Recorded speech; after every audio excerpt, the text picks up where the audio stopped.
Hello, welcome. This is Eyes Wide Open. Hans Utter Investigates, the first episode of a new podcast. And I'm really excited, looking forward to actually putting a lot of energy into this, covering a whole range of different topics, and also trying to foreground ways that we can learn more, understand more, become more empowered, and prevent some of these larger forces and patterns that are occurring in our world. And so I'll be covering a variety of topics. Like I said, this is just hitting the ball out of the ballpark. Day one, the first episode. I'm so excited. I don't know. I need like the champagne bottle.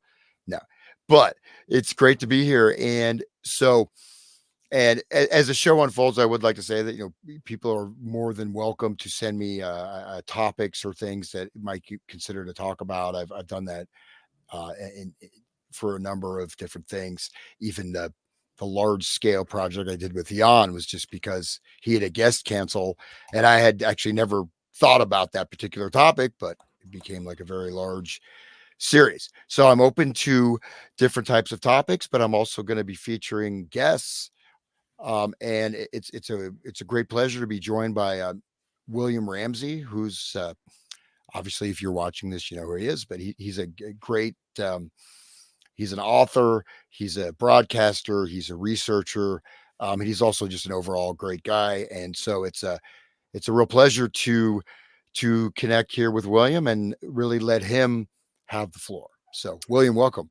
Thank you. Thanks for having me on your first episode. I'm glad to be here. It's great to have the tables turned because you've been on my show like 15 times, maybe 12, 15 times. And those are all very well received and listened to. And people listen to them.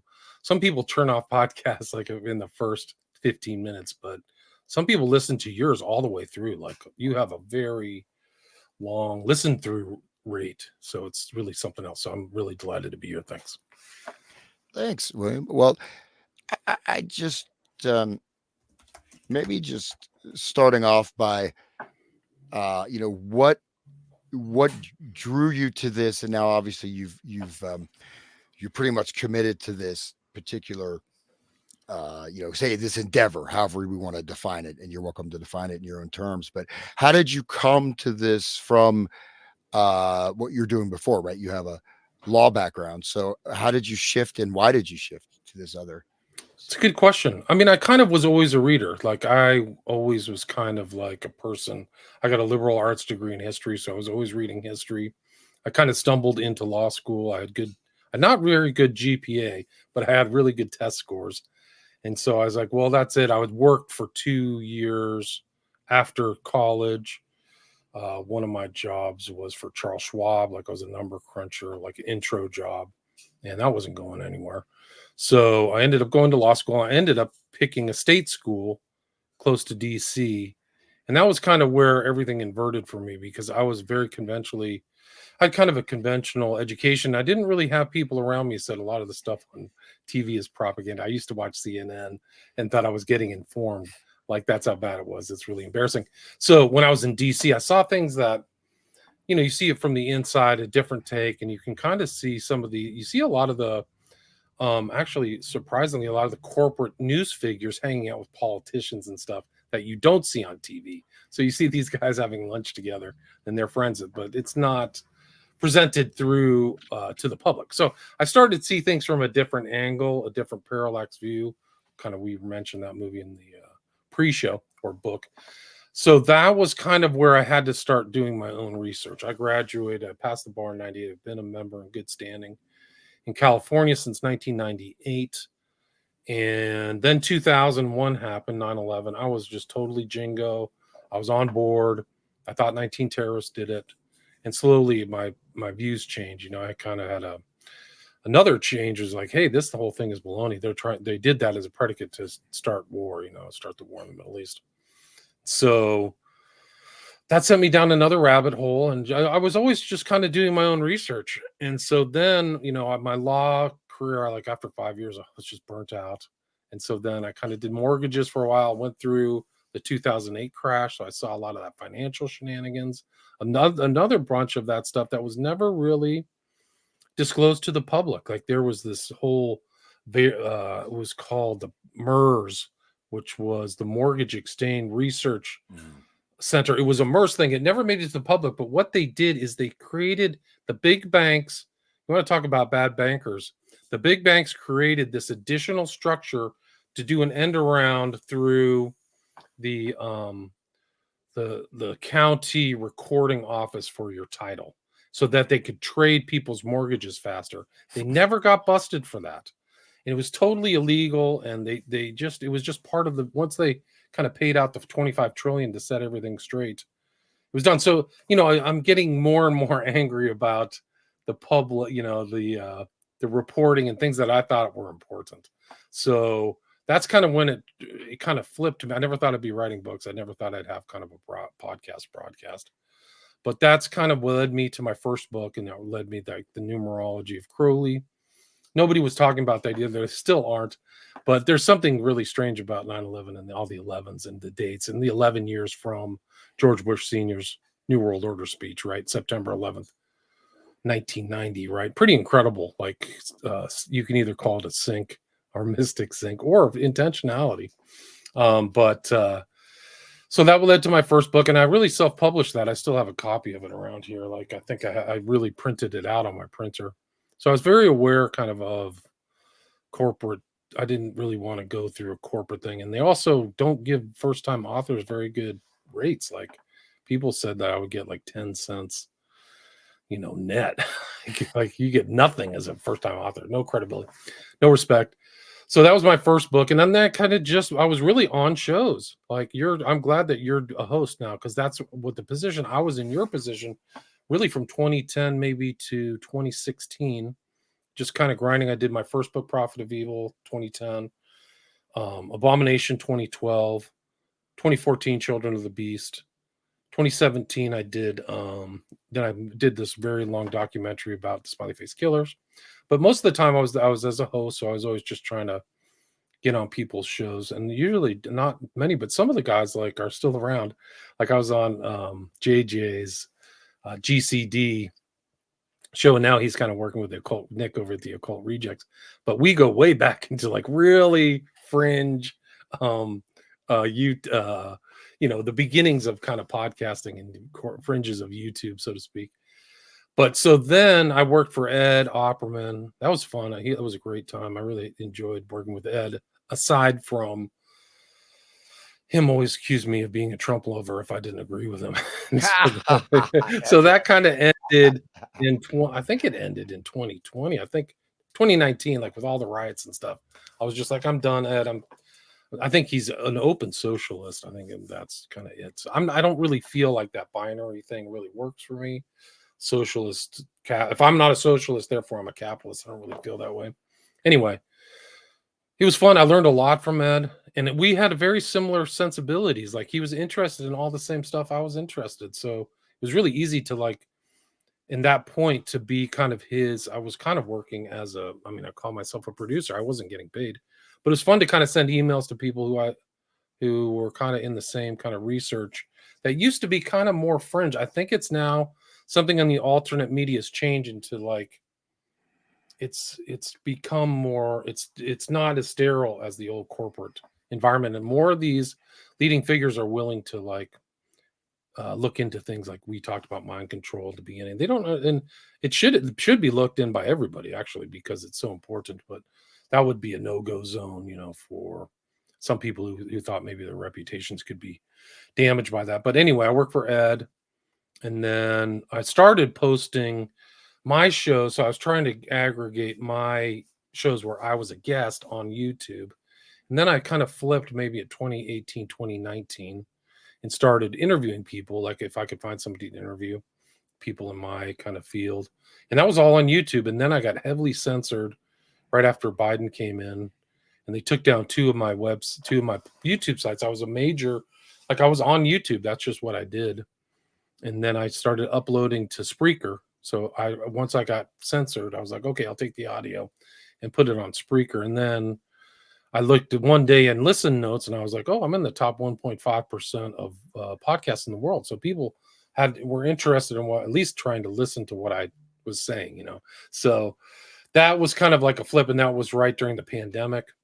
So then I was like, okay, I can try to do this, and I tried to get more guests, and hooked up with you and Sean and some of these other guys, and that's it. And so now, like where I'm at now, mid 2024 is my podcast. I have 5 books.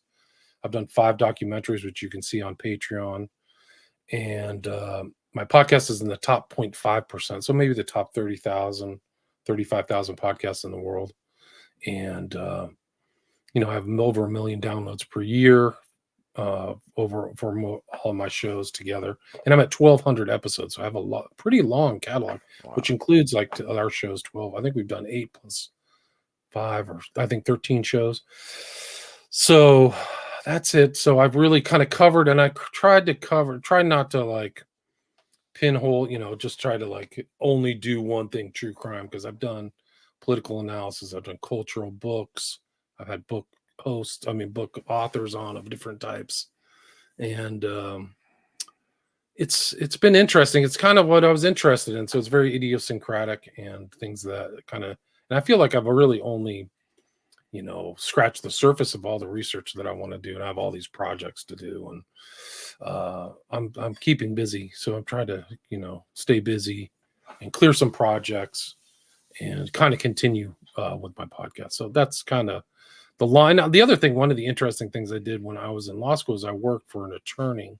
He's still around. His name is John Clark with an E, and he represented Patrick Knowlton, who was at Fort Marcy Park when Vince Foster died. So that was kind of like where I was really kind of in a level of parapolitical intrigue, like palpable. Like it wasn't something that I'd read on a sketchy website 20 years ago. Like I would sit down with Clark. Like we would, he actually, John Clark was successful. If you remember the Kenneth Starr and the Starr report, right? He was hired to look into the Bill Clinton, which was written by Kavanaugh, who's now on the Supreme Court. But according to the Starr report, the 3 judges who sit in the DC federal court had John Clark and had him put the Clark addendum to the Starr report. So they included it. And Clark was the guy saying, hey, this whole story about Vince Foster is baloney, which it is. And so it was kind of like my taste of seeing something else from the different, and amongst other things in DC, a lot of sketchy behavior, interesting behavior, very eye-opening to say the least. But I think that may have like piqued my interest in maybe parapolitics or other explanations, or maybe looking farther into certain events, because I'd known that a lot of times they're just outright lying about everything on the TV. So I think that's where it really started, was almost like 30 years ago, 25 years ago. Oh, well, that's interesting. There's, I think, I know a number of people who like 9/11, when they found out it may not be the exact story, they're having like a cognitive dissonance, mental meltdown. But other people, you're kind of not that surprised, even though it's surprising how how deep it goes. But of course, the level of corruption. I mean, the Clinton crime family. I mean, wow, going back to Mina All the way back, Airport, all the way all the back way. to Arkansas. It goes all the way back. It Well, actually goes back to JFK because of Bobby Seale, right? mhm. Barry Seal, excuse me, Barry Adler Seal was flying all this cocaine. I mean, it's incredible because you can trace Oswald to Ferry to Seal to Arkansas Mena and the Clintons. Like that's and, how bad it is. and Saul Alinsky, right? Rules for Radicals, and who was also the first manager of the Warlocks, who was also a protege of Saul Alinsky, the Get Warlocks out! being the Wow. Grateful Dead, and of course Clinton. And then you've got the great, the Weather Underground, that was, that actually did bombings, that actually killed people, and were an active, violent, highly educated terrorist group. That's one of the, well, it's sort of also connected, with the Clinton, Alinsky sort of radical left, with the silver spoon or whatever. But Yeah, no, anyways, it's wild. No, it's really wild. I mean, those 2 people from the Weather Underground were friends of Obama. It was oh, what's the girl's name? The woman's name? I Dorn, forget. Bernadine Dorn. Yeah, good memory. Bernadine Dorn and her husband or lover or whatever. But they go all the way back. They were associated with Leary too. Like Leary knew Bernadine Dorn. They busted Leary out of jail. That's my understanding. And what's interesting, I don't have the quote in front of me, but maybe we'll, we do our show together. There's a quote about the, infiltrating the on the institutional level that's before any of the Frankfurt School Gramsci was translated into English, right? So this is pre Gramsci, but one of the Weather Underground people was talking in the 60s about this whole process, right? But he was taking it from Mao, right? From the Maoist position. But Yeah, so it's there's a really corrupt underbelly in the United States, and it's around today. It's like, I mean, I think we know Biden isn't running the show, right? Like, you want to talk about parapolitics, because the two president and vice president can't like have two brain cells to rub together. So who else is running it? Like, that's the whole thing. It's apparently this guy Zentz, who's the chief of staff. But yeah, no, it's incredible. Like, it leads all the way up to today. Yeah. And before we go into specific topic, it's just funny that the my family from California, my grandfather, was big socialist, was very involved in a lot of different things, and so you kind of grow. At least, I thought, oh, well, the left is the good people, right? This is the people that care about. They're not just the robber barons or whatever. But you see that most of these boundaries and definitions, I think you said at the beginning, they're not, you're creating a dichotomy of something that does not allow clear perception of what is actually there, right? So And true. you know So on point. hmm. I really just read this very interesting quote from C.S. Lewis. I can't remember which book it was from, whether it was the Screw Tape Letters, but it's the devil sets up two so-called opposites, neither which one is right, Hmm. which I made me think of kind of like this oppositional stuff, like capitalism, socialism, whatever. And I'll see if I can find that quote. I'll send it to Yeah.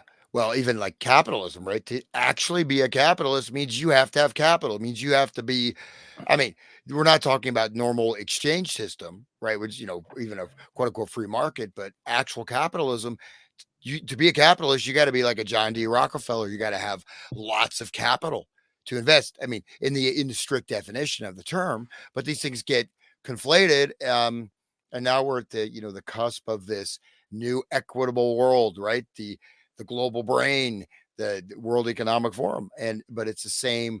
The language has shifted, but the end result is, it's the same. It doesn't You're matter. right. It doesn't really clearly define where we're at. You cannot call people who are against socialism capitalist if they can't handle a $500 bill.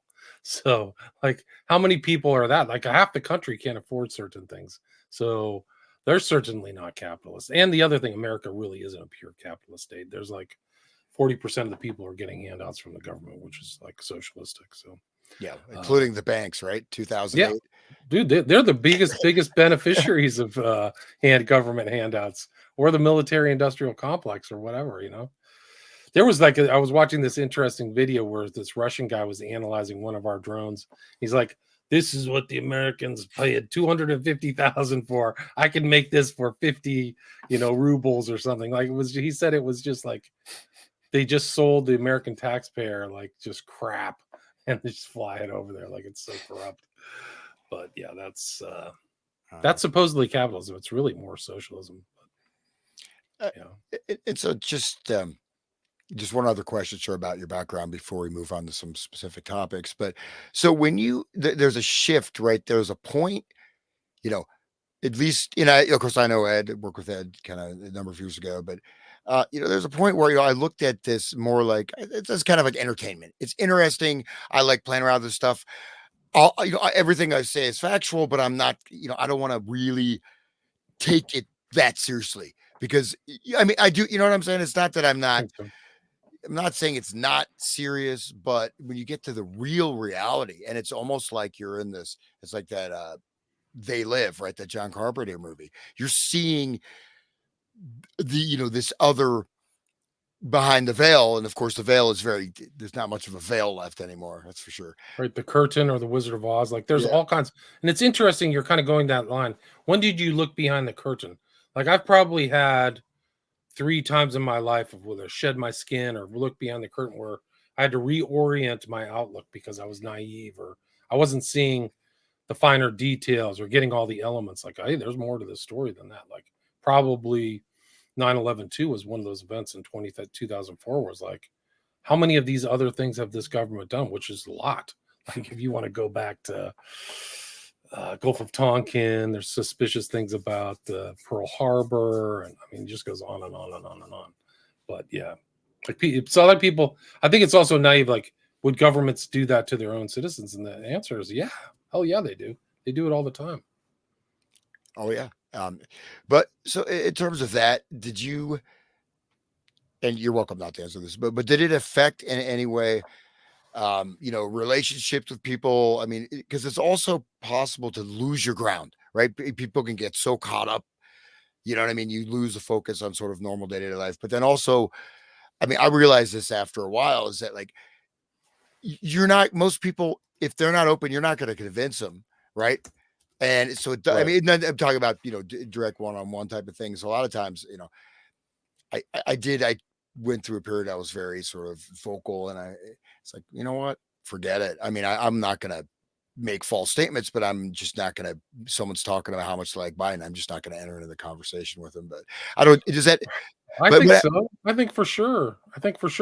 It's also like I think the internet has changed things where people of like-minded can kind of sync up who are interested in looking into things. But back then, you didn't have that. You were really atomized, and there might have been like other. There was rigorous intuition was kind of more parapolitical, or some of these other places. But I think that the psychology. I think that the real mind control, the psychology, the MK Ultra. That's behavioral psychology really is profound. It has a very, very, at least I'm in my opinion, what happened to me, and it's probably profound, much more profound to the average American citizen than I think they realize.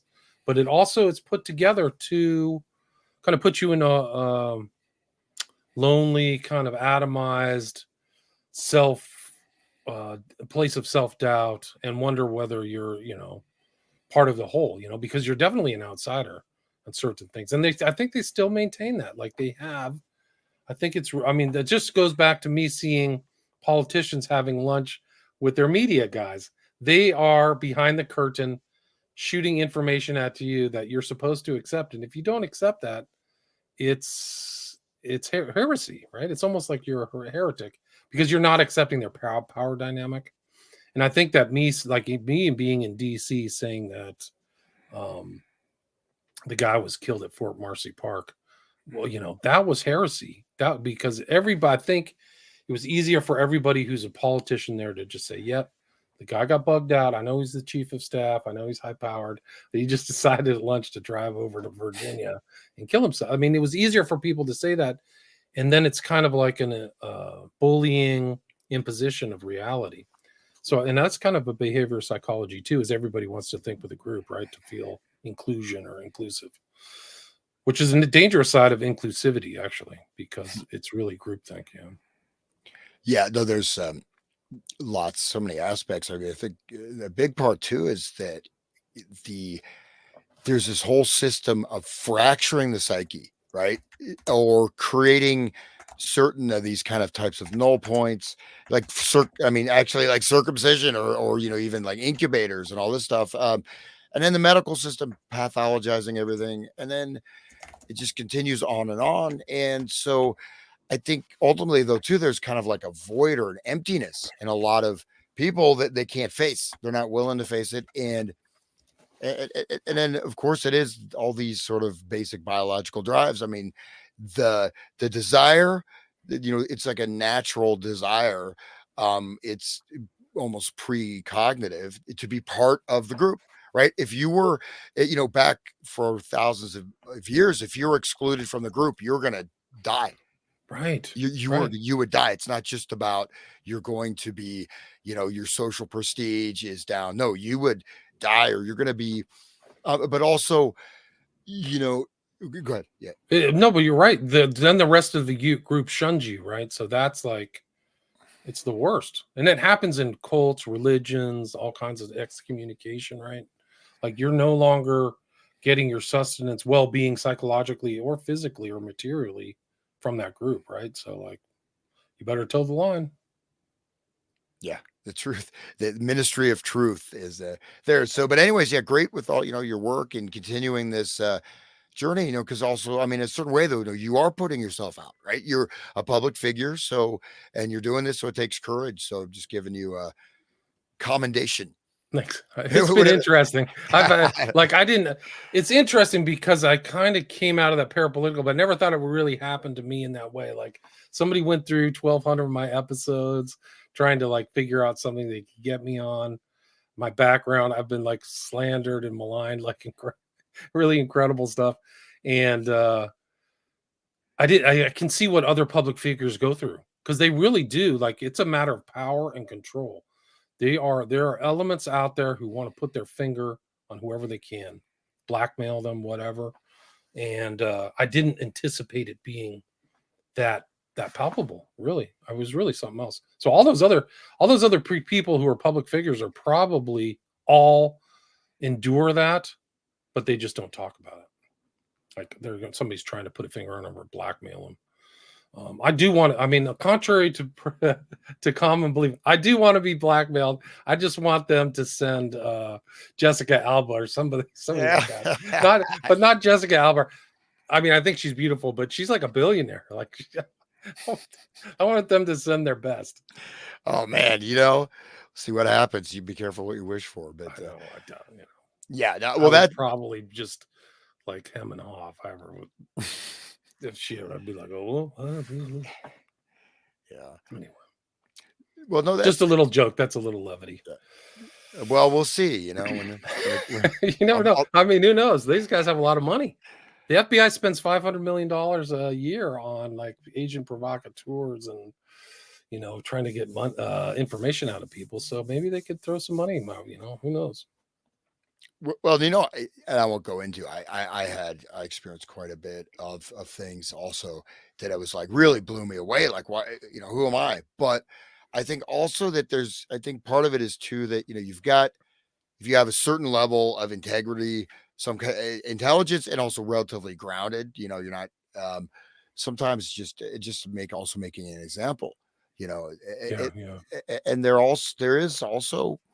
The cognitive infiltration, right? Cass Sunstein, right? So there's people that are allowed to continue, but they have to you can see they're pushing some type of narrative, right? That's false, right? But also there's, people that they just, they're just rapacious. They're trying to make money and they'll take payouts. But you can use, it's very easy to steer people. And also generating conflicts, right? Some of these flame wars, I never stepped into that, but that's another. You create, you know what I mean? Like these dissents, you get these people who are so caustic. It's like, dude, take a deep breath. And some of it's fake, and some of it's done. I had an interview that was never published. Somebody wanted to interview me, and he kept asking me about Sandy Hook, and it was before the trial of Jones. He said, "What's your thoughts on Sandy Hook? What do you think? What do you exactly think?" And it was kind of outside of like anything anybody asked me. Like, no, I'm not a Sandy Hook specialist, but after that was done, I was like, this guy's trying to put me together. He wants me to say something in a recorded interview for one reason or another. And that was interesting. He never published that either. So I was like, can I get a copy? Usually most of the hosts will send me a copy of our discussion for one reason or another. That guy never did. And I kept asking. I literally sent 10 emails to him. Like, where's the interview? Where's the audio? Well, I figured out that he was disingenuous. It wasn't real.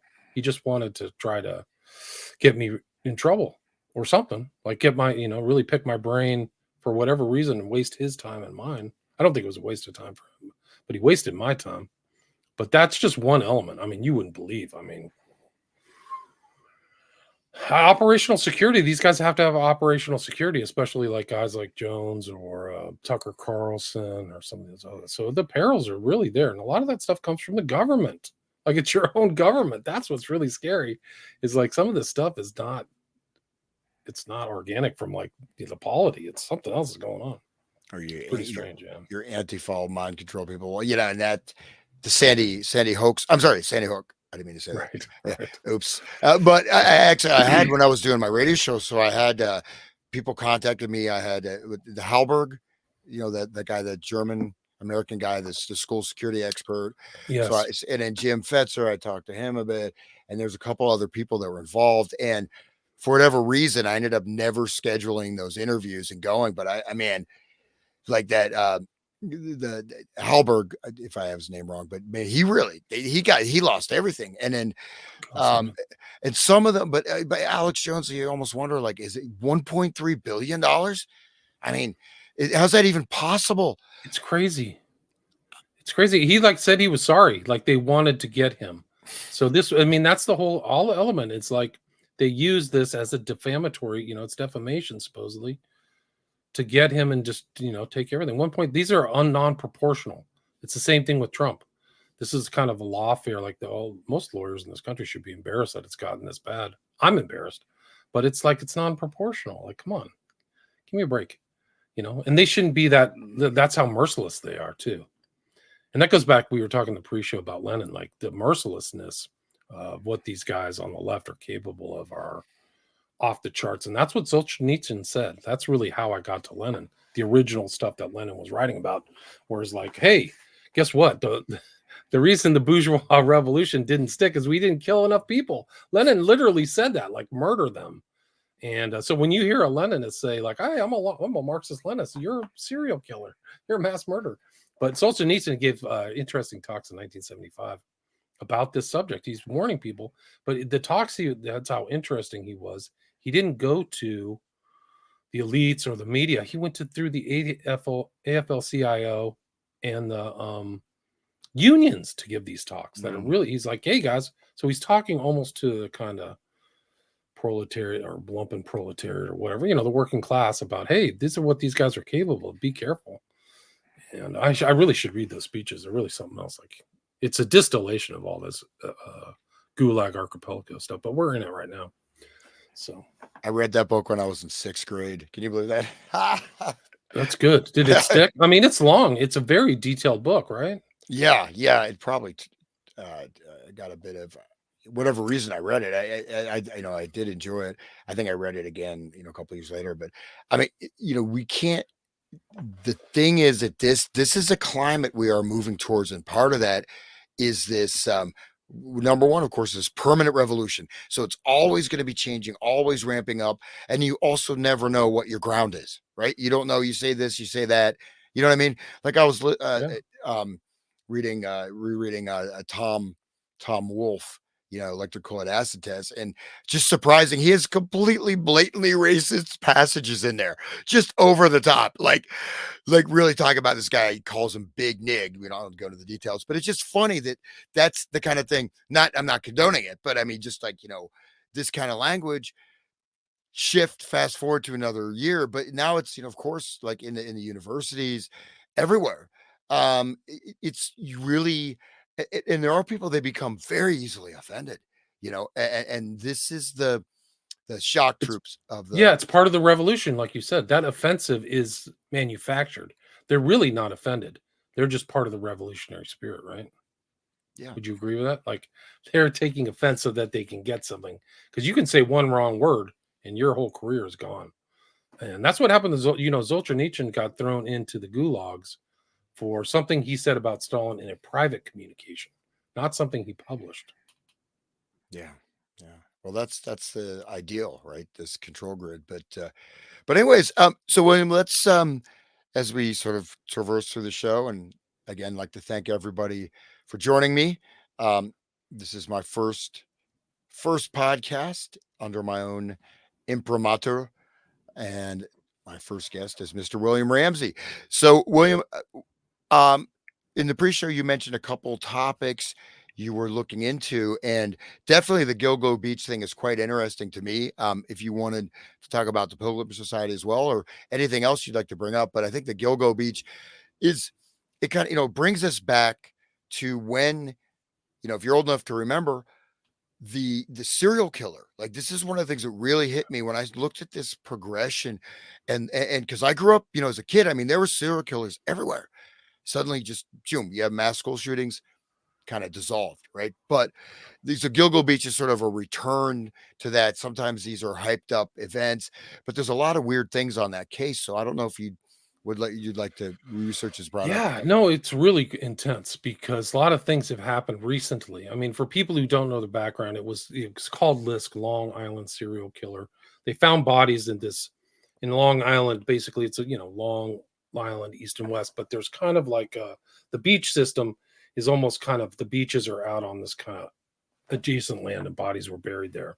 And then they kind of they had so many strange characters, Hans, in this whole investigation. There was this guy Burke who got caught with porn and was into drugs, who was like the chief of police or something there. And then they had another killer that was around there, and his name was like he was doing other killings. He was a similar kind of person. He was like victimizing sex workers, and a lot of the women who were found there in the burial area were sex workers. They're dismembered, like really hardcore stuff. But they couldn't find it. And there was a really good podcast about it. So they never found anybody, but then they got somebody competent to look at some of the cases, DNA, and they traced it back. Like the weird thing also about the serial killing is that the guy who did the killing would call the family members and mock them, like really dark, hardcore stuff. But it led back to this guy, Rex Huerman, alleged serial killer, right?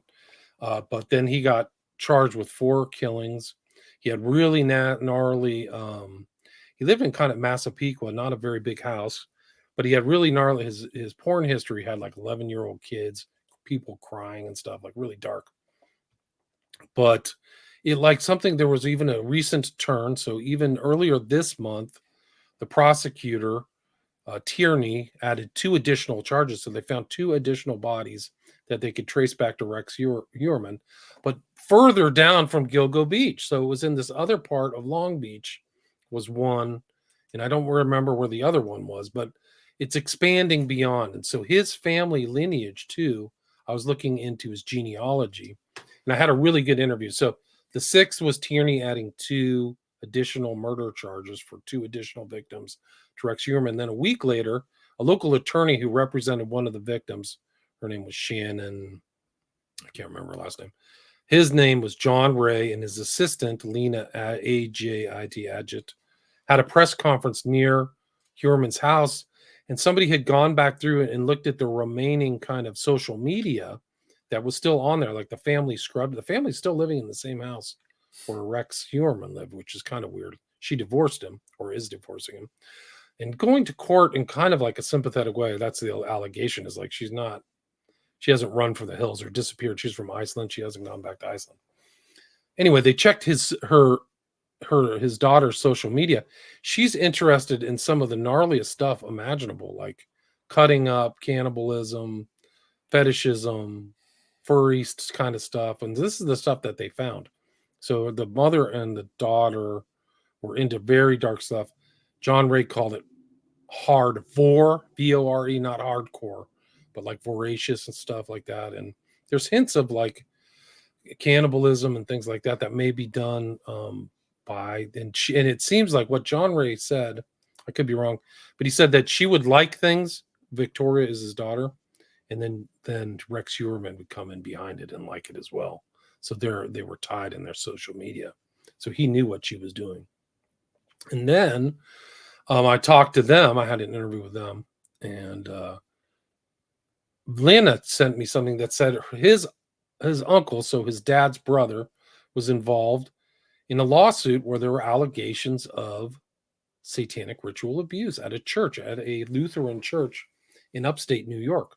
And I was like, no way. Well, Lena sent me the links to which I can put in the show notes here, sent me links to the court cases. So I was just like, well, I might as well have a read. And that was another eye opener. It was astonishing, like long-term abuse over time with multiple victims in the context of other murders in upstate New York of young girls who were around there. It was like, it brought to mind the girl with the dragon tattoo story where, I mean, I'm going to ruin the whole plot for everybody, but basically a guy's brought in to research why his daughter disappeared. The reason she disappeared is she found out her brother and her dad were abducting, murdering, and torturing children, and that then it involved a dungeon, and they say that that's what Rex Heuermann had allegedly is like like some kind of downstairs area where he might have taken some of these people.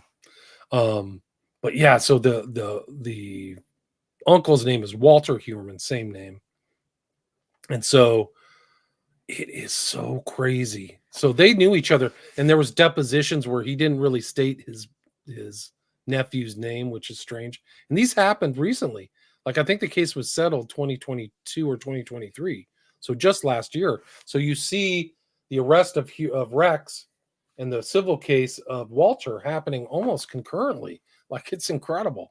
And these are a long-term out. The reason that it happened, I don't know if you remember some of these cases, but New York State passed like a child welfare act that allowed the statute of limitations to be told. It allowed the statute.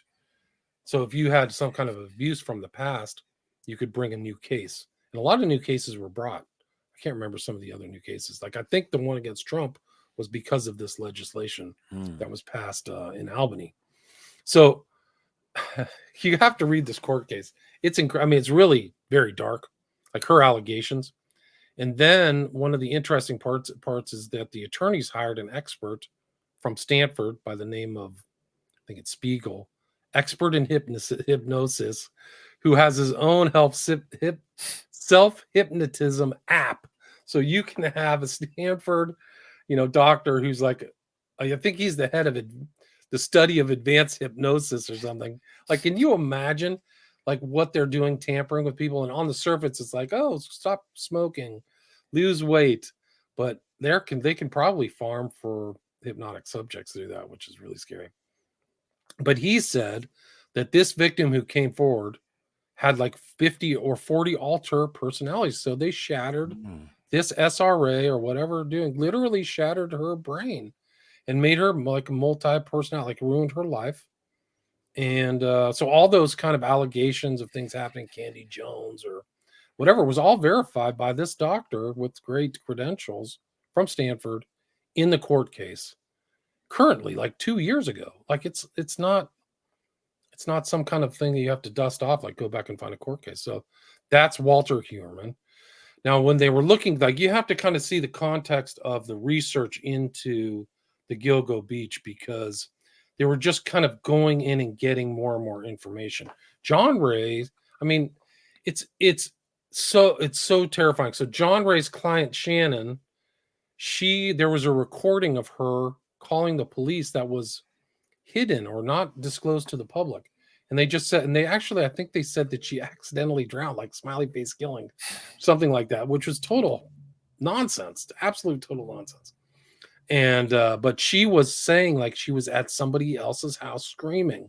And so there might be the possibility that they're attributing deaths of these sex workers to Rex Heuermann that really aren't his victims, that may not be his victims. But he seemed to be networked within a larger BDSM kind of kinky sex worker environment in he used to go to this place in Manhattan, which was very well known, called Pandora's Box, which is a BDSM. So he was a client, and it gets really dark. Like he was networked, and they don't know he was moving a lot. He had property in Las Vegas. He had contacts or connections to New Jersey, I think North Carolina or South Carolina. He had property next to his brother, who was in a DUI accident and killed somebody. And then there's like, I mean, it's just something else. So that family, when they found one of the bodies had a belt with the initials WM on them, on a belt. What's the initials of his uncle? Walter Heuermann. And his grandfather is William Heuermann. So it's not RM, right? It's not RH, excuse me, for Rex Heuermann. Why is there a WM or on this belt? So it indicates there was another case. There was another claim. Okay, where they found this one body was kind of on the eastern part of Long Island, But there was a claim by somebody at this park, like he walked in on like a satanic ritual in there. He's like, we walked in, there was a bunch of people, they were had flame, torches, and we got the hell out of there. So we don't know the totality of what's going on, but when the trial starts, it'll be incredible to see what they put forward. But yeah, really creepy, super creepy current serial killing type stuff. And there's probably many more victims. One of the things about serial killing, like they had this guy out, his name, I can't remember what is now. He was a very well-known expert on serial killers, but he came on, Brancato was his name, Brancato, I think. But he came on and said, the average serial killer starts when they're 25 or 30. And Huerman was 59 at his arrest. So what's he been doing for 30 years? And how many people? He seemed to have a real mean streak, cruelty streak. So what's he been doing for 30 years? And that's an open question. So there's a lot. Yeah, Snuff Ring. People are talking about snuff films. He had I think they said they found snuff films at Huerman's place, where they had some films there. And I think that was the same thing with Burke. He either was a the Burke guy had like gnarly porn too, like something weird about him too. So the Rex Huerman, Lisk, Gilgo Beach murders happened in the context of really dark, connected, heavy duty stuff. Well, no, this is really fascinating because, by the way, I'm not able to get in the chat because of my password, but I just appreciate everybody. That's a few people said they gave me congratulations for my first show. I'm really nervous. My hands are sweating. But it's it's really nice that this isn't nice, but it's good that you're able to draw out some of these points because it reminds me of several different cases. I mean, of course, with the whole with the Gacy, Gacy was, and then the whole of course, even the Zodiac thing, but many of these that seem like these are just, or Dahmer, right? Dahmer, they just pinned all these murders on Dahmer, right? And so, or Atlanta child killings, yeah, like they found the one, or Sons of Sam, right? Son of Sam, perfect. They had down at the mansion, with the Satanic Gathering, and even which is on Long Beach, by the way. So Roy yeah, Reardon, yeah. So I'm wondering, like the Dutroy in Belgium, right? So Yeah. I'm wondering if this is like a tip. It seems because it's intergenerational, potentially this intergenerational family, and then there's some of these other threads. So I'm kind of interested. You mentioned the uncle was doing like ritual type, so maybe a little bit in that, and then also though. Because Rex, I mean, do you think there was sometimes you find with these people, they are allowed to operate for a long time? That's a great question. And that's kind of what the thing is was Rex Huerman, or were these people involved or friends with some of these guys in, the politics? That's why he's allowed to keep operating, because they're in on it. So it's a larger network. Rex Huerman gets arrested. Guess who shows up at his house? Who? Rudy Giuliani. No way. Yeah. No, Rudy. He's friends with this other guy, Plaka, who was a Monsignor or something high up in the Catholic Church. Rex is Catholic. Plaka also, I think, under the same Child Abuse Act, gets sued for abusing kids 20 or 30 years ago. So this is his brother, this is his uncle Kenneth when he was still alive. I mean, this guy, I don't know if you've ever seen that movie. What is it? I can't remember it now, but he reminds me of a character from a horror movie. But yeah, the one with the little ball that flies around. Oh yeah. Yes. What is it? What is that one? Do you remember the name of that? Somebody in those comments probably knows. Yeah, I know what you're talking about. But anyway, he reminds me that's him. But yeah, so anyway, what's Giuliani doing over there? Why is he friends with Plaka? Plaka lived across the street from this guy that apparently Shannon, one of the victims, was at. So it gets really sketchy. And that's kind of one of the strange reasons why they couldn't focus on Rex, is there was so much muddying of the kind of information on the investigative information. Some of it just wasn't correct. And it also indicates a larger network that these people were involved in, Hellraiser. Yeah, I think is it Hellraiser? Okay. Yeah, anyway. Yeah, But but she was involved. Victoria was involved in some dog thing that I don't. I think it might have been a um, best friends group that is Phantasm. Very good, Super Roro. yeah, You ever seen Phantasm. Phantasm? Yeah, Yes, I great have. Yeah, movie. yeah. Really creepy movie. Well, That's kind of my it's I'm always a little bit interested in these sort of extended families. So, like what do you know about his father? I know that he said his father was an aerospace engineer who yeah. built satellites and dabbled in furniture making. But what it's are there some other backgrounds, right? Because I mean, Giuliani, and he also, he's for him going to this guy's house, why would he put that risk, right, on himself and Good that question. taking? And who is this guy Hurman? I mean, he look like at least I saw like his wife and family almost look like feral. You know what I mean? And he's all very slick, intelligent, successful guy, and his wife and daughter is almost like they were imprisoned or something. Not imprisoned, but they're pretty. But I'm just wondering this. So that belt, huh? So there we go. So William that's here. the belt. That's WH. I was wrong. So the uncle's name is Kenneth. The father's name, the grandfather is William G. Huerman, Mm, who had 15 grandchildren, two brothers, and I think the father of Rex is George, whose mhm. brother is Kenneth. And George passed away when Rex was very young, I think 12 or 14 years old. So, um, yeah, I think I don't know. I don't know. They maybe. I mean, there are connections between Kenneth and Long Island and some of these. So they kind of are spread out. Like it's definitely a network of family members. So there's a lot more questions to ask, actually, that this whole case unloads. But just the fact that the uncle is involved in literal, like the woman said that she was abused on an altar and like multiple guys and cars, she got stuffed in the trunk, like really horrible stuff. And the standard thing that these pedophiles do is threaten to kill them, right? And so they threaten to kill her, like, you better not tell anybody or we'll kill you.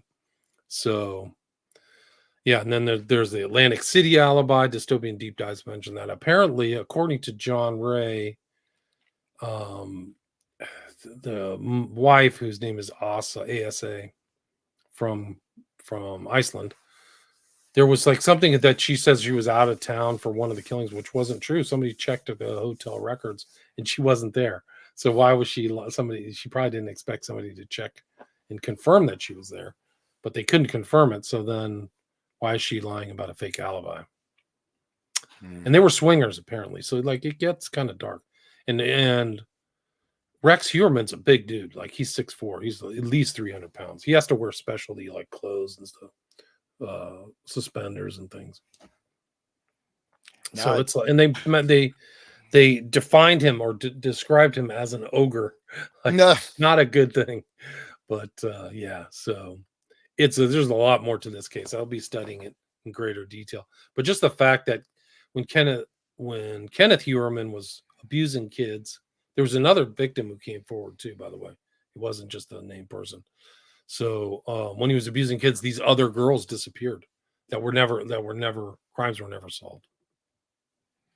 huh, so yeah, you wonder like if these are, like the whole, like say the process church, involved in the Son of Sam, and the way that even the stuff is revealing stuff, but it's also hiding it, right? It's not it's limiting the actual outcomes, and somehow this it seems similar to that, doesn't it? Yeah. Uh, can you go back to that previous picture? And I Yeah, wonder though. this is a better one. This is kind of the two girls that were done. This is Syracuse, New York. That's around. He was in Awesome, or so I forgot the name of it, but outside of Syracuse is where Kenneth Huerman's church was, where he was like involved for 30 years. Wow. And Go you, watch people. Go watch if you get a chance. Go back and don't watch the Girl of the Dragon Tattoo, the American version. See if you can find the Swedish version with the subtitles. It's much better, even though the American one's pretty good. It's much better. I think it's better acted, but it's creepy because it's just like this because the investigators going back and looking at old unsolved murders in newspapers, just like this, like people did for this. There was a really good posting on murder. I can't remember the name of the website. Let me see if I can find it. Murder in Corp on WordPress.com. Let me see if I can pull it up, actually. Yeah, I can. Here it is. But it's really good. And it'll give you, it'll, you know, it'll freak you out. Yeah, you just wonder though, is he, going to be the fall guy for this bigger organization, or not? Because this is where a lot of times the stuff you start getting these inklings, right, and then it can just be. You've probably seen this before in a lot of different cases you've looked at, right? Covered up, yeah. There's some other cases. I forgot who it was, but they brought in former FBI head.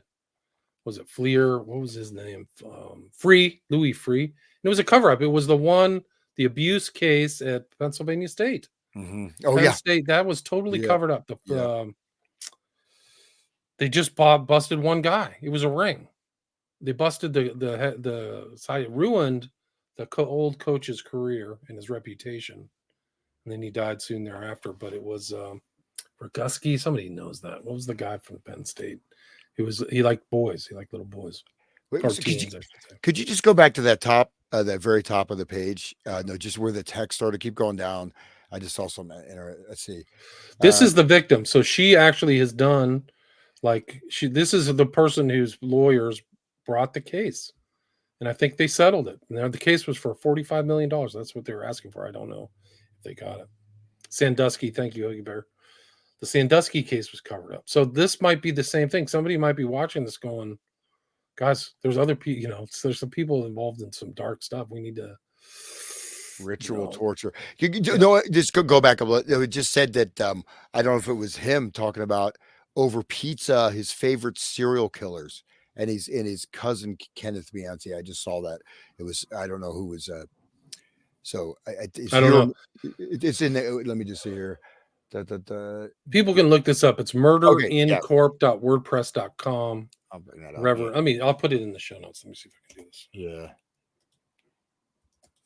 No, it's sort of a red flag, right? You go, go out to lunch with someone and they start talking about their favorite serial killers. Yeah, really. And he would do stuff like that. Rex would he would say strange off-color stuff, and apparently that was it. So yeah, but she's there. That's her. This is the woman. She had a pseudonym. This is Kenneth with a bunch of kids, very creepy. And I think that her abuse happened between 90. When was it? In the 70s, I believe. I mean, this gets really graphic, but you can go in RW. That's the woman right here. Right. This is Rex Heuermann's uncle, supposedly one of the perps, who at all times was a minor between the ages of 8 and 15 years of age in violation of the New York Penal Code, said rape, sodomy, torture, ritualistic sex acts, nude photographing, molestation, choking and binding, and lewd and lascivious acts. Wow. And, geez, so we can get dark rooms, like stuff. I was in the semi-dark room, basement room with him and very scared. And there were boxes of stuff and we were going to get the clothes. I was very nervous. And then he took, it just gets worse. Like these are, and he was deposed too. And this is a letter that she sent to somebody else in the church that was never, solved in 2007. So she was always, I think, complaining that, hey, guys, I got abused. And I think this is a relative who's in the FBI, George Heuermann. But then George, so he's talking about his father being a satellite developer and a furniture maker. That doesn't seem that. So he's there with J. Edgar Hoover. Wow. The town of Babylon also. So it looks like 11 bodies. I'm just kind of looking on the others. 11 bodies. So do you think, how many victims do you think is from Rex himself? Well, it's a good question. I mean, he was a thinking killer. They found in the most recent talk, Tierney, who's the DA, said they did some forensic data mining on he had tons of different electronic equipment, like 300 different pieces of electronic equipment. But they did one and they found a deleted file of him planning his murder. So he was like, do this time, don't do this. We'll see it probably once he goes to trial, but it showed that he was like, plotting and thinking it out like in a clever way. Yeah, no, that I'm familiar with. So he had it was a full like Excel spreadsheet, every single possible, Yeah, don't do parameter. this. Don't make this mistake again. Yeah, Yeah, and yeah. he was very clever. Like they got him. He would use burner phones, so he would call and they could tell that it was coming from certain cell towers in Manhattan, but they couldn't place the individual. And I think it was through the DNA, like they figured it out. But yeah, this is a very dark deposition. I mean, then there's the Luther League, so there's like a kids league too. Like it's almost like the Boy Scouts were Lutherans or something. It's just horrible. And these are like the girls who were murdered, two slain teenagers. There's more than one actually. There were two 14-year-olds. Then the sedan that matched the one that Kenneth Huerman owned, which is not good. Black and blue sedan. Then this is another one, Roseanne Spina, Syracuse. So it's at that upstate New York ish or that area. But so what's what refresh? You mentioned already, but who's the Stanford hypno Spiegel. therapist? Yeah, let me see if I can Spiegel. find it. So what's his exact connection or involvement? With this? They hired him. The plaintiff hired him as an expert witness. They Okay. did. They got the right guy. Like they found him like a true expert. He said, this is from Exhibit 21 from the Kenneth Huerman case, and we can just go over his David Spiegel. 401 Quarry Road, Stanford, California. I mean, you can go into, but the really telling thing for me is somebody who's like tracing hypnosis and hypnotic subjects who are really involved in American culture, much more so than you would think. But this is past president of the Society for Clinical and Experimental Hypnosis, 1995 to 1997. Hmm. Crazy, huh? Yeah. Stanford University. So this is like where Arliss Perry died since 1976. I think Arliss Perry was like right around then, 74 or something. Weird. I'm not saying that he's involved in that. I'm just saying that it's crazy. Wow. He's won the Hilgard Research Award from the International Society of Hypnosis. I got to look up and see what the Hilgard Society is. But he conducted 10 interviews with the woman who we saw her picture of it, right? She has dissociative experiences, sexual, physical, emotional abuse. She has 40 alters of varying ages. So they split her personality. I don't know if they did it intentionally. I don't know, but this stuff happens. They're listening. I hear voices. Suzanne, Sarah, Serena, Samantha, Sylvia. They're here today listening. Some are amalgamated now. There were 40 at one time that were frequent. A rotating group of 40 of them. Now the goal was to integrate. The girls would braid in three together. I wore braids as a young girl a lot. There are three male names, Talus, Tybalt, and Tobias. They come in threes. Jessica, she speaks French, and another girl. I studied French. So her brain is split. This is a list of the alters, dude. This is from 2021, so this is fairly recent. Dissociative episodes, blinking, emotional pain, abuse history. Sexually assaulted on baptismal font. It's ritual abuse. It's marble basin with water, solid brick and stone around it. Brought up into the sanctuary. There was a lookout. That's very much a Masonic thing too, because they have they have a name for the lookout, which I can't remember. But so like when they do this dark stuff, there's somebody watching to not get caught. She was in the trunk. At the end, really, really bad abduction. I was rolled up in a cloth and thrown in the trunk. On the Richter scale, that is the worst one. They got out a sheet. I wouldn't even believe. Even I wouldn't believe. Mr. Rising, the other so-called perp who's dead. Opened the trunk, got out a sheet, tied up my wrist and legs with scratchy twine, wrapped me in the trunk of his car, which is weird, scratchy twine, because Rex Huerman put his bodies in a burlap bag, which is kind of like a hunter's bag. Like, it's kind of rough. They threatened to kill me, blah, blah, blah. This is like hard. Collected. I mean, this is hard. I mean, and this goes beyond. I mean, this is. I would not be surprised if this is.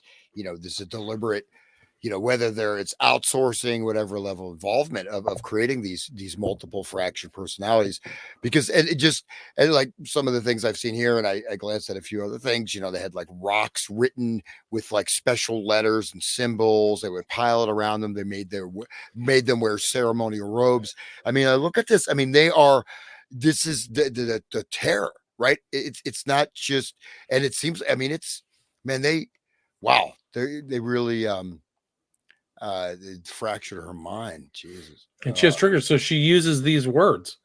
It took 3 hours to get over of that. There are tons of triggers in the world. The color black is extremely powerful. Powerful. The minister at the church was the ringleader of the other people.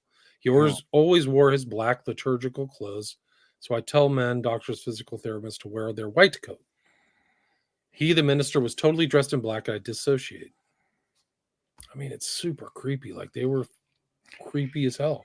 It's like they had an above board Christian outward, and then internally they were just abusing. And I mean, if this one comes forward, what's the number of the ones that come forward as opposed to people who just don't want to think about it and don't sue, right? Like how many other abused people do you think this guy saw? Just like Rex, right? Like how many people do they abuse before they get caught? I heard the number is really high. Somebody probably knows that. I don't know.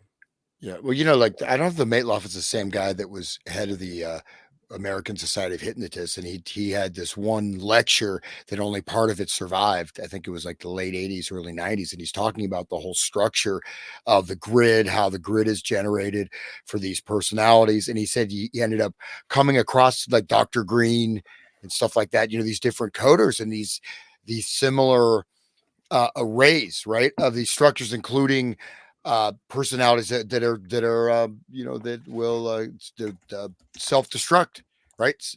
But so the Spiegel. So I thought no, she may have gone to the other one, but man, this is hardcore. I mean, this is like really hardcore. Two hardcore events next to each other. Like wow, like crazy. So it said that that the brother, I think his dad or whatever, lived near the Hillside Strangler. The same time he lived in the same area. Bianchi, yeah, Beyonce like when they were committing those murders, and that's who he says his favorite serial killer is. He flew some girl out on a date over pizza. Who's your favorite serial killer? That's kind of that's crazy. If that's kind of your fault if you don't see that as a red flag, I guess. But so this guy's the real deal. Yeah. Oh yeah. In terms of that, no question. No question. Let me see if I can find. This is the version of the girl with the dragon tattoo that people should watch. I don't know if you can find it. It's probably on Amazon, but it has who are the actors? Michael Nyquist and Numi Rapace. Better than the American version. And it's like this. It's like this whole Huerman situation. Crazy. But yeah, no, I mean, the thing about these court cases is there are people putting together all this information for you, these lawyers and stuff. So, you in deposition, you're not supposed to lie in depositions. That's what got, what's her face? Ghislaine Maxwell in trouble. Lying in a deposition. Yeah, no, this is, well, one of those cases because it went on for a long time, right? So and it was years they could never catch anybody for this. Yeah, and it was a great mystery. It was incredible. Like some of the first cases are in the '90s, right? Mm-hmm. So it's been a while. Like there's a lot of questions why they didn't catch him. A lot of questions. And did you see that reference that his father was like, one of the most powerful police officers in this state? Or George Huerman? That was in one of these on that Murder Incorporated site, but I don't know. Let me see if I can find that. There's something a little. That's suspicious too. Like, why don't if you want to cover, become a cop, right? It's a good cop. And they said that in her abuse, that girl said that there was somebody who was dressed as a police officer, then she never knew his name. So it's pretty wild. But 71 to 78. She had gone to these other people at the church, just like the Catholic Church, you know. She went and complained to other people at the church, and they told her to pound sand, I think. This guy was still alive 2019. I think I don't know if Kenneth Huerman is here. Oh, and it also happened within the context of other abuse cases. So it wasn't just Kenneth Huerman. There was another guy. Buffalo News from 2019, Bruce Connolly. Never ending. A lot of. I guess there's another case of like guys, Frank Brundage. Yeah, bad. It's bad. Child Victims Act is the one. Other faiths now named in sex abuse lawsuits. 4 of 7 new cases are outside Catholic Church. So it's a great site. Whoever collected this information did a great job. And they say that one of the interesting overlaps with this child abuse is that a lot of the victims of alleged serial killer Rex Huerman were petite, like they were small. Like there was one that was under 5 feet tall. And Rex, they have his records of like the porn he was looking at. And it was like 11-year-old girl crying and stuff, you know. So there may be some kind of weird overlap between what Kenneth was doing and Rex. There's people have to find, or researchers have to try and find the overlap, right? They're not that far away, right? Upstate New York from Long Island is what, 200 miles, if that? I don't really know. It's not that far. yeah. And that I'm sorry, her name's escaping me. The lady who did a lot of the work on like the Kinsey report and stuff like that. Oh, You yeah. Janet or Judith Judith. Reisman, Reisman. yeah. But one thing she talked about, or she discussed, is how the actual church, they started recruiting people that had all these potentials to become pedophiles on purpose, and phasing and getting people out of seminary who would, were not following that. So it was actually uh, Right. it was ended up being, it was a recruitment, and it was also a an encoding, right, in order to people that weren't comfortable would drop out, but then you promote people who have these tendencies, and then this was done, in various ways. So it's But self-sustaining. They had a pedophile scandal, Catholic Church in Chile, where all of the main heads of the Catholic Church were either arrested or they were all fired because they were all in on it. Can you believe it? Like the top 10 Catholics in Chile. So that's what you do. You join the Boy Scouts, you become a priest. If you want access to kids, that's what you have to do, one of those jobs. That's the whole idea. So,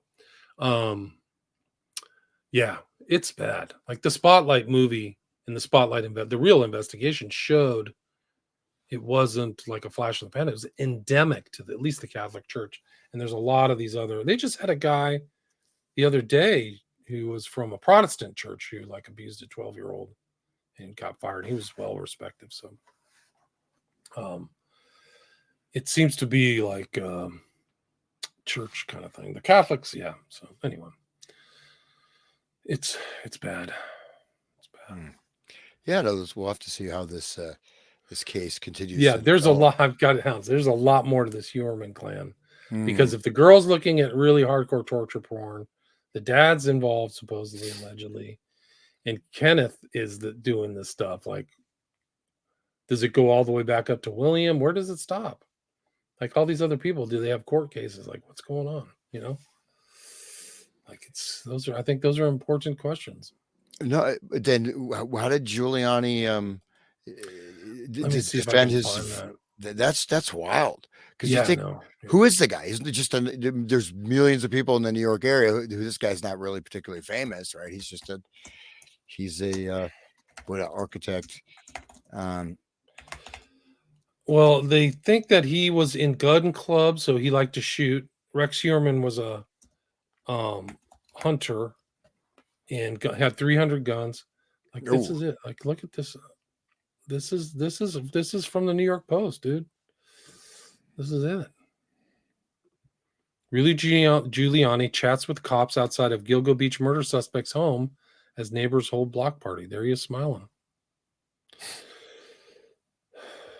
Former Mayor Rudy Giuliani showed up at the Long Island residence of suspected Gilgo Beach serial killer Saturday, driving up and asking an officer how close he could get to the home. Does that mean anything? I don't know. I would think I would stay away, but Well, he's sending a message just by going there, right? Because he's got a lot of power. He's saying something, you know, like you may find some things. I remember when they were doing the search when this first happened, right? They had so what else did they find in the house? Because I saw partially what was going on with the. I think they found a lot of stuff like porn. They found guns. I can't remember what else. It wasn't I remember it's not a very big house. He had other properties, but I think the house was only like 400 square feet. Like they didn't really upgrade it. And you can see like the exterior kind of roof is being held up by like plywood that somebody else made. Yeah, Like it's not part of the I don't know if you can see a picture of it, but kind of like a sloppy job. They didn't hire somebody to do it. He seemed to have money, like mysteriously had money and property worth a lot of money. But I don't remember. Maybe somebody in the chat room knows more about cameras, laptops. Yeah. He had over 300 pieces of electronic equipment, which seems extraordinary. Like you think you could just get rid of it. did they find anything in his other properties? Not to my knowledge. I don't know. He had that property I mentioned next to his brother. And then I think you had a timeshare or something in Vegas. So, yeah, rich guy, crappy house. And I was talking to John Ray, who's been involved in the case since 2011, right? So he's been like working with the mother. I mean, that one family, Shannon's like totally tragic because the mother was killed by her daughter, schizophrenic daughter. So she loses one child to like allegedly to Rex, and then her other daughter kills her. Can you believe it? Jeez. Yeah, that's brutal. Yeah. Yeah. But, So yeah, there's I have to kind of brush up on my Gilgo Beach, but just the new information that came out is really extraordinary. It's still happening. Like this Tierney was just this month. The Tierney, it was weird because there were back-to-back press conferences, one by the DA, and then this guy John Ray is a lawyer for Shannon, whose name I can't remember right now. Yeah, I mean, there is like, how about the finders? Going back to that, remember that? Yeah, So, 100%. so what happened with that? Nothing, right? They were No, told to shut down the investigation.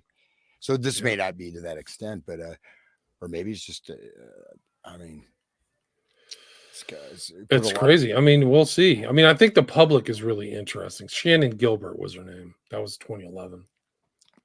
But Shannon Gilbert, and then she made an emergency 911 call that night, saying she feared for her life.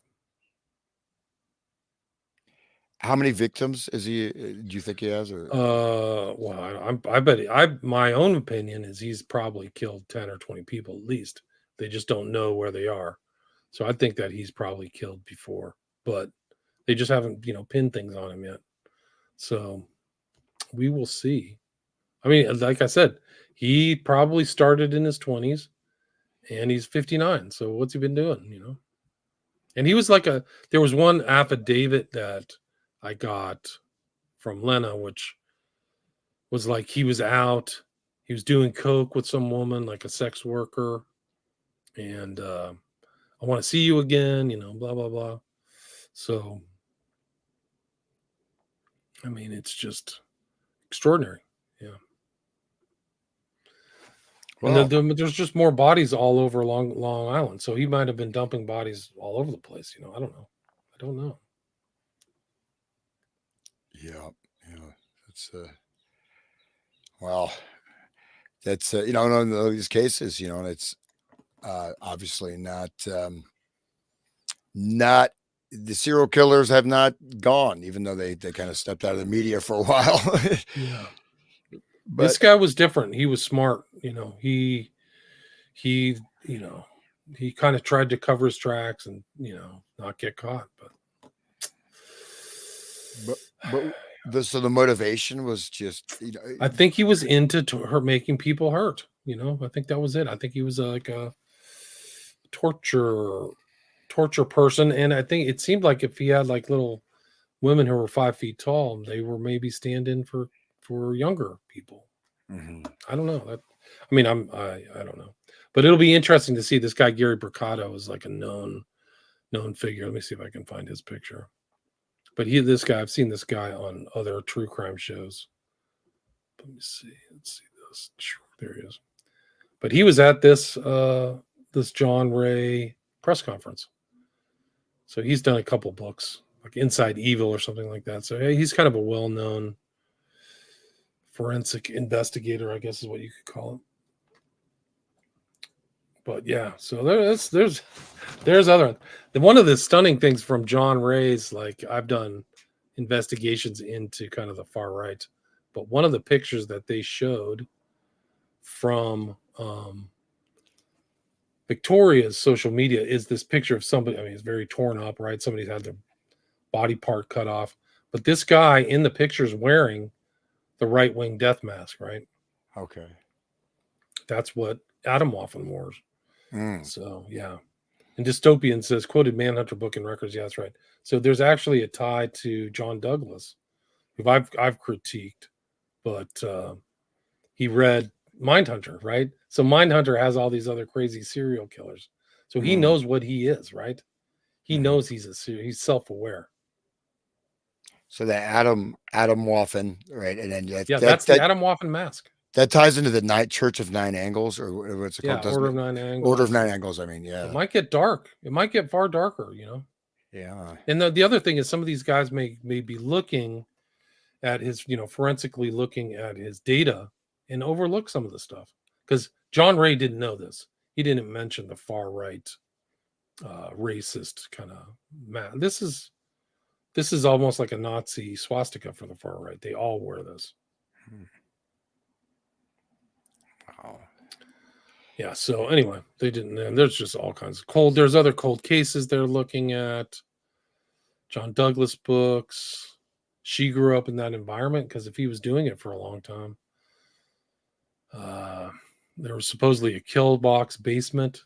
He likened it to another case where it was in New Mexico, and he was called the kill box killer, and he would have actual women find victims and he would take them to like a torture chamber, like a mobile torture chamber, and torture them to death. He just liked it. And he went to court, he got arrested, and he had a heart attack before trial. Very convenient Mm. because it might have been more people, you know what I mean? Like it's convenient when these guys croak before they go to like a trial where all the evidence is disclosed. Yeah, yeah. It's hey, you wonder. Well, this, I mean, intergenerational, but then some connections, and then with the there's because what there's some from that the uncle, right? There's some bodies found, right, too, that in the Yeah, 70s, 60s, 70s, whatever. So they and there was multiple people involved in that. No one else ever got brought up, right? So no right. one's you know. Right. And here's another picture that John Ray showed at this press conference, which is really right out of True Detective, right? Wow. Yep. Antlers. This is on somebody's social media. It's very dark. And this, like, the crow is like a bad omen. Sometimes Satan takes the form of a crow in witchcraft. And this is kind of like Ray said one of the bodies was posed kind of like this. So there might be witchcraft. And I think somebody found that the woman, his wife, sister wrote books on witchcraft or something, like from an Icelandic perspective or something. Hmm. So you got a whole tie So there. yeah, crazy, just crazy stuff. Yeah. Well, great. So William, we're getting close to, I think, about an hour, about 90 minutes, and we discussed going about that particular time. So is there anything else you'd like to bring up or mention, or or Just kind of working. I'm gonna pass my 1200th episode, and I'm trying to get a few more listeners so I can hire somebody. So if anybody can share my show and your show on social media, I'd appreciate it. And But yeah, I've got some good things on the horizon. I did a show on the Pilgrim Society and kind of like its overlap to the JFK assassination. I just did a 3-part series on the Patty Hearst kidnapping and mind control, and how many CIA doctors were around her. And she admits it in her own biography. It's really interesting. So people can check that out. And just kind of did the Huerman stuff. And I read a part of the court case into the record on my podcast, William Ramsey Investigates, if people want to listen to that. And I also interviewed John Ray and his legal assistant, Lena Adjett, so you can listen to that. So there's a lot of interesting new information. Maybe the media didn't cover as much, so you can find it on William Ramsey Investigates. Great. All right, William. Well, I'd like to thank everybody for joining us tonight. I'd like to thank, of course, William for letting me use his video platform. So I'm going to have my own next time. But and it's been, we just keep going on this journey and keep developing. And as the more knowledge comes out, I think it's a lot of this is based on the control of the mind, of the potential, right? So once it's what I think is a valuable service to people. So please support William and my website, hansutter.com. And I used to do my show every Sunday night, so maybe I'll just stick to that since it's Sunday night.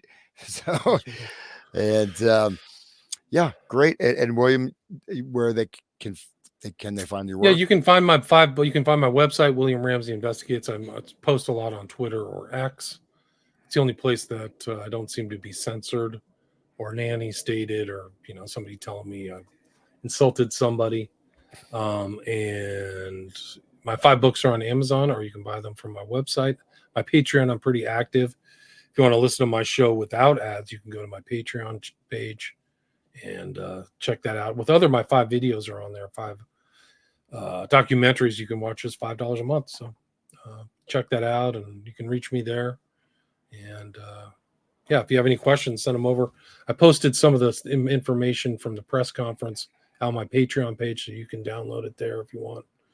And thanks for having me. I'm honored to be your first guest. So thanks so much, Hans. Appreciate Thanks, William, and thanks for everyone that's been listening and participating in the chat. And wish everyone a wonderful, wonderful end of June, and wish everyone peace, prosperity, and happiness. Thank you. Amen. Thanks for Amen. joining us.